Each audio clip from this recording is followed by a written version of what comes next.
স্বামীদের কাছে বিয়ে বসে না, স্বামীদেরকে কিনে ফেলছে। বউ বলবে যে তোমার ইনকাম তোমার ভাইকে কেন দাও, তো তোমাকে কেন দিবে? সে বলবে আমি তো তোমার স্ত্রী, তো ও তো ওর ভাই। তো বউ বলবে যে তুমি ইনকাম করো, হ্যাঁ তোমরা 3 ভাই, তুমি শুধু তোমার বোনের বাড়িতে দিবা, আর কেউ দিবে না, তো তোমাকে কেন দিব? বলবে আমি তোমার বউ, ও আমার বোন। It's same right. বউকে কেন দেব? কারণ আমি বিয়ে করেছি তাকে। বোনকে কেন দেব? কারণ সে আমার মায়ের পেটের বোন।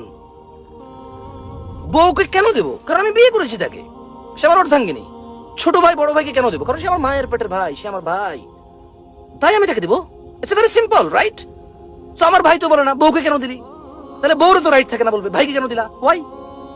এবার বলবে যে তোমার একটা ভবিষ্যৎ আছে, তোমার ছেলে মেয়ে আছে। তা আমি তো জারজ না, আমি তো আকাশ থেকে টপকে পড়ি না, আমি পারিবারিক মানুষ। যেমন আমার ছেলে সন্তান আমার আপন, আমার ভাই বোনও আমার আপন। ওকে, তোমার ভাই খুব খারাপ, তুমি এত কিছু করো, তারপরে তোমার ভাই তোমার পিছনে খারাপ বলে, তোমার ভাই তোমার কথা মতো চলে